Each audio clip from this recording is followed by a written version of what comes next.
रमाई रमाई मी मी मी परत आली आहे कायमची। रमाई मी परत नाही राहणार सासरी। अगं माझा नवरा मुळीच सुधारलेला नाहीये, उलट व्यसनी झालाय। सासूबाईंनी कामवालीला काढून टाकलाय। धुणी भांडी केर वारे दळण स्वयंपाक सगळी कामं त्यांनी माझ्या एकटीवरच टाकली आहेत। आणि माझा नवरा परत परागंदा झाला। शंभू पण नाहीये ग माझ्या जवळ, कशी राहू ग मी तिथे।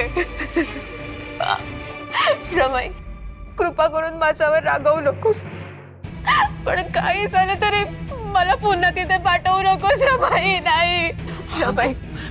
यमुने अगं असं कसं करेन मी? हा, मी तुला मुळीच परत पाठवणार नाही आणि महाराजांना सांगून त्या इनामदारांना सुद्धा दम दे। तू नको काळजी करू, रडू नको, शांत। अहो जाऊबाई पाणी आणा। काय अवस्था झाली माझ्या लेकीची, बिचारी बघवत पण नाही अगं तुझ्याकडे। असं कसं कोणी आपल्या सुनेला वागवू शकतं?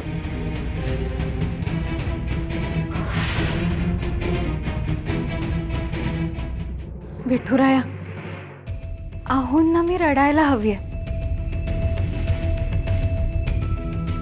आणि मी आहोंना सांगितलंय की मी अजिबात रडणार नाही। विठुराया आपलं ठरलंय ना, काहीही झालं तरी डोळ्यात अश्रू आणायचे नाहीत। मग मी काय करू रे?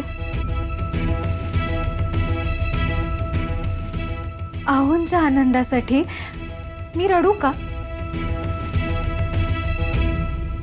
की नको रडू? मला माहिती आहे मला रडवण्यासाठीच आहोंने हे लग्न केलंय।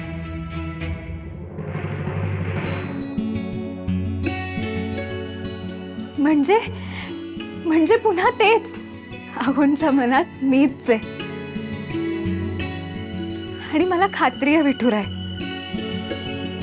माझ्या मनातल्या प्रेमाची जाणीव तू आहोंना नक्की करून देशील, हो ना? पण तोपर्यंत हा छळ सहन करण्याची शक्ती आणि बळ मला दे रे विठुराय।